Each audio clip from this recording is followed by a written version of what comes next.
আপনি জানেন কি শিশু থেকে সব বয়সী মানুষের জ্ঞান অন্বেষণের উন্মুক্ত ক্ষেত্র কোথায়? চলুন তাহলে আপনাদের পরিচয় করিয়ে দেই গণগ্রন্থাগার অধিদপ্তরের সাথে।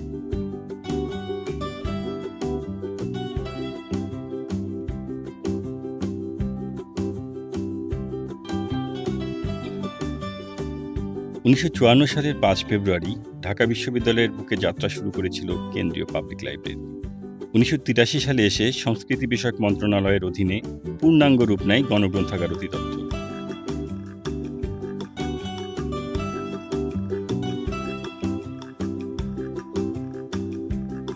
জ্ঞানমনস্ক আলোকিত সমাজ গড়ার লক্ষ্যে বর্তমানে সারা দেশে ৭১টি সরকারি গণগ্রন্থাগার পরিচালনা করছে এই অধিদপ্তর। এই গ্রন্থাগারগুলো শুধু বইয়ের সমাহার নয়, এগুলো হলো জ্ঞানের অবাধ প্রবাহের স্থান, যেখানে পাঠকদের জন্য রয়েছে বিজ্ঞান ও আধুনিক প্রযুক্তি নির্ভর গ্রন্থাগার সেবা গ্রহণের অবারিত সুযোগ। আর এই সেবা দিতেই সচেষ্ট আমাদের গ্রন্থাগারগুলো। গ্রন্থাগার সেবাকে সাধারণ মানুষের কাছে সহজে পৌঁছে দিতে চালু হয়েছে অনলাইন গ্রন্থাগার সেবা। ভাবুন একবার, সময় বাঁচিয়ে আপনি এক বিশাল জ্ঞানের রাজ্যে প্রবেশ করতে পারছেন।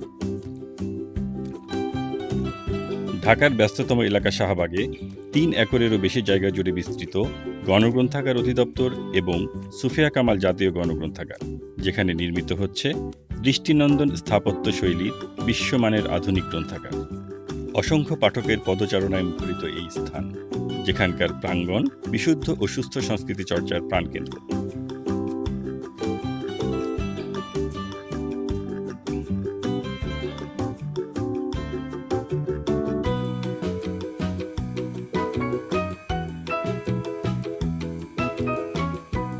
নতুন প্রজন্মের কাছে আমাদের সুদীর্ঘ সংগ্রাম, সংস্কৃতি ও ইতিহাস তুলে ধরতে প্রতিটি জাতীয় দিবসে গ্রন্থাগারগুলোতে আয়োজন করা হয় চিত্রাঙ্কন, আবৃত্তি, গল্প বলা, বই পড়া সহ নানা সৃজনশীল প্রতিযোগিতা।